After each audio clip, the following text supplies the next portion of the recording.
বনকে ধ্বংস করে সড়ক টানা বিল্ডিং তৈরি করে অক্সিজেনের অভাবে মারা যাবে কোনো এক সময়। তো এটা তো আসলে আমার ব্যক্তিগত কোনো বাধা দান না, যে এটা হলো ভারত সরকারের ফরেস্ট অ্যাক্ট আছে, তার মাধ্যমে আমাদের কাজ করতে হবে।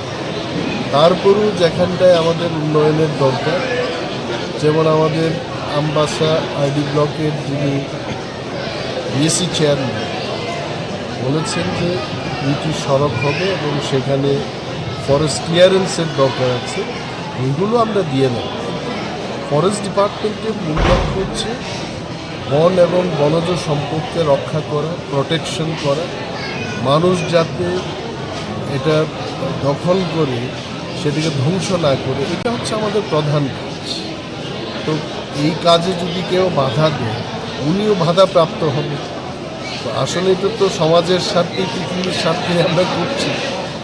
যেখানে একেবারেই না করে আমরা পাচ্ছি না, সেখানে কিন্তু আমরা এই ধরনের যে ফাইলগুলো আসছে সেগুলোকে আমরা পাস করে দিচ্ছি। হলো সিড মানি ডিস্ট্রিবিউশন এবং সেলফ হেল্প গ্রুপ বিডিপিআইসিতে যারা কাজ করছেন তাদেরকে 5 লক্ষ টাকা ঋণ দেওয়া হলো, যাতে করে তারা ব্যবসা বাণিজ্য করতে পারে, লাইভলিহুডের প্রজেক্টগুলো করতে পারে, পিগারি, ফিশারি ইত্যাদি নিয়ে তারা যেন কাজ করতে পারে।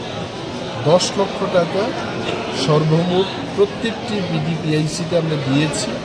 129টা আমাদের বিডিপিআইসি আছে, সেখানে 12,90,00,000 টাকা খরচ হয়েছে।